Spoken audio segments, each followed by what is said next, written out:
Just loved our players' effort. I thought our defensive intensity and focus was really good. We got down 26-19. We were really struggling on the offensive end of the floor. We used our timeout, and I believe we came out of that timeout and went on a 19-0 run between the end of the first half, start of the second half. I thought that was really keyed in by our defensive pressure. That's a terrific basketball team on the offensive end of the floor, so well coached, so disciplined. To be able to force them into 18 turnovers that led to 26 points, I thought was a huge part of the game. And then one play that really stood out to me, when they made a run at us in the second half, we called timeout. We were up 8, came out of the timeout. Probably should have taken a 3, but we ended up turning the ball over. They've got all the momentum. They're bringing the ball down with possession, and DJ Burns gets the steal at midcourt, goes in and dunks it to put us up 10, and we were able to pull away from there. Matt, you preach defense, defense, defense. You held them below 60 points tonight. That's got to make you pretty proud. Well, I was thrilled with the effort. They're a really good offensive team. As everyone saw, they pass the ball extremely well. They really screen you. They post their guards, which is something you don't see a whole lot. And I thought Coach Tim Kaine did a terrific job with the scouting report. And God bless our managers and GAs, our scout team. We had them running offense the last 3 days. So I thought everybody did a good job with their preparation. And, I'm sure there'll be plenty of questions about Tevin and his elite offensive performance tonight. But he guarded their best player, who's an all-ASUN player in Penn, and he went 1 for 10 with 5 turnovers. I thought he was just fantastic on both ends of the court. Coach, I know shots have to fall for assists, but you only had 2 in the first half and 8 in the second half. I know some of that, again, comes off Tevin and turnovers and transition, but what do you think was just different offensively for you guys against their defense? Yeah, I thought in the first half, I did think they do a good job of really converging on the basketball, and you have to make the right play and kick it out. And I thought we did. We missed some of those open threes in the first half, credit to them. But in the second half, I thought our offensive execution was really good. I think we missed maybe 8 shots for the entire half. I thought we did a better job of screening, a better job of moving the ball side to side, and then guys stepped up and knocked down shots for us. Trey Hannibal finished with 12 points, but he was 8 of 9 from the charity stripe.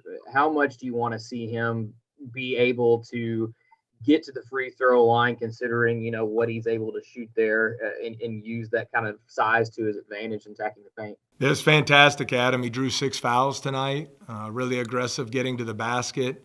I thought he really helped us out down the stretch, chasing rebounds on our defensive end of the floor. I thought that was really important to our success tonight, his ability to get to the free throw line. Skipper Brown came off the bench and drew 4 fouls as well. So, that's an area we've wanted to improve upon, to get to the free throw line. We didn't convert them in the first half, but we did a better job of getting there and finishing plays in the second. Carter finished 1 of 8 from 3.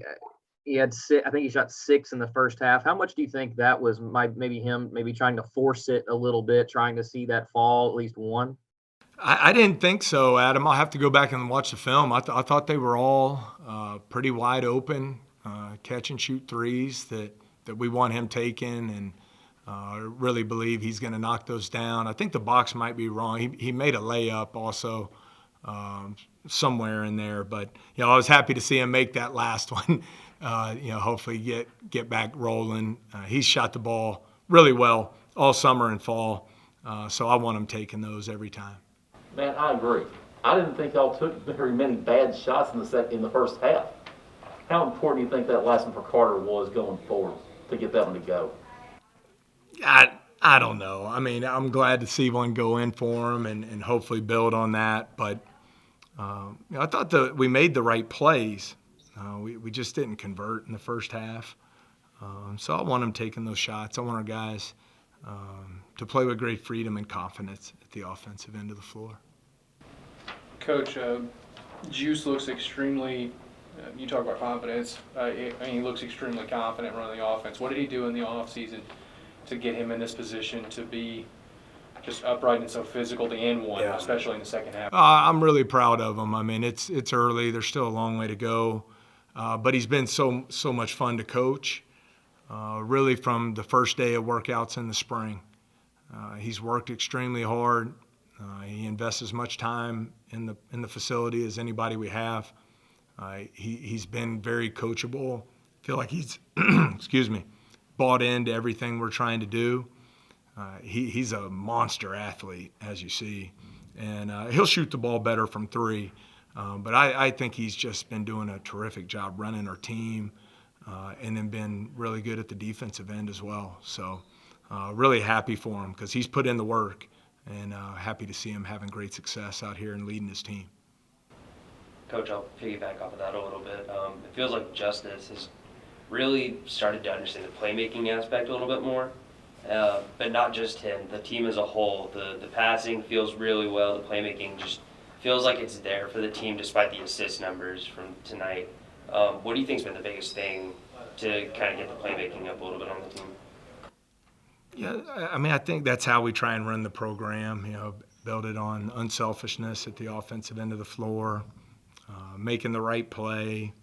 As I mentioned earlier, we have good players, so now it's a matter of building a team that plays well together, that has good chemistry, that competes for 40 minutes. All the great cliches of coaching is what we need to be doing, and I think as long as our buy-in is good, we'll continue to get better as a team.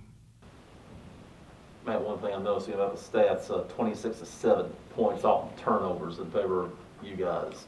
I think it was the story of the game, John. I mean, they're so disciplined at the offensive end of the floor, put you in some difficult positions. As far as Penn can, he's a low down in the post. He's their point guard. You don't see that a whole lot. And I thought our ability. Even when we got beat, I thought we had some extra effort plays where we rotated, maybe caused them to shuffle their feet, and then just had a couple big steals that led to runouts. And so I think at the end of the day, that was the key to the game, to score 26 points off their 18 turnovers. Coach, to touch on something you said earlier, you guys are not afraid to score in the paint and try to force fouls. I mean, you did it tonight, like you said earlier. Is that kind of a main part of the offense for you this season? You have a lot of big-bodied players, obviously, but you've got guys like Justice who aren't necessarily the tallest, who's not afraid to go in there, try to draw a foul, and score inside. Yeah, I think the fouls, they were even tonight, both ways. But I do think it has to be an important part of having a balanced offense, the ability to score inside. With a guy like KJ, whether that's dribble penetration from your guards. But it's all predicated on moving the basketball, screening, being unselfish.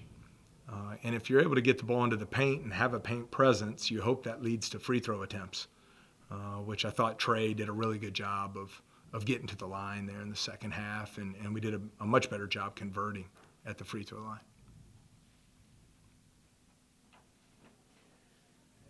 Fire away, Ed. Coach, somebody wasn't here. I didn't see Elijah Farr on the bench. Is he okay? Or any update on what's going on with him? Yes, he is out in the concussion protocol right now due to an injury in practice. So, great atmosphere in the arena tonight. A lot of students, band. Not the best place for somebody working their way out of the concussion protocol. So, look forward to him getting back with the team soon. One other question I had too, from an offensive standpoint, and I say KJ was swarmed, but obviously Bellarmine had a game plan. They weren't going to let him go off for 32. When KJ gets, I guess, really focused on defensively, what does that do to the rest of your offense from a guard standpoint, or even somebody like DJ Burns who can kind of get loose on a slip or something like that? Hopefully, leads to balance, leads to some open threes, maybe spaces the floor for more driving lanes for your guards. But the thing I thought KJ did a nice job of was getting on the offensive glass there in the first half, because they did a good job of taking away his post catches. He did have one turnover against the trap there, but our guards did a poor job of getting to his vision to give him an outlet. Another time they doubled him, he dribbled out and turned the corner, made a nice left-hand layup. So I think we have good balance inside, outside. His versatility is obviously a big part of what we're trying to accomplish. Matt, I got one more thing to ask. First half, against a team with a structured offense that passes the ball, uses screens and stuff, one of their big goals is to get to the foul line. You did not allow a single free throw for Bellarmine in the first half. That's almost unheard of. It's important, especially the way they play in the post with so many guys. But it was a very clean first half. Both teams didn't shoot great percentages, but there weren't a lot of free throws. But we have great value in the free throw line. It's a stat we, like probably every program in the country, chart. It's something we want to win every game. I think it's a big part of determining the outcomes of games. So trying to get more disciplined as a team. If you look back to our opener, we fouled way too much. And a lot of that was from being out of position. I think we sent Cumberland to the line 31 times, if I recall. So it's certainly been an emphasis for us in practice this week to be more disciplined at that end of the floor. And I thought it showed. I thought our guys really delivered and beat a good team tonight.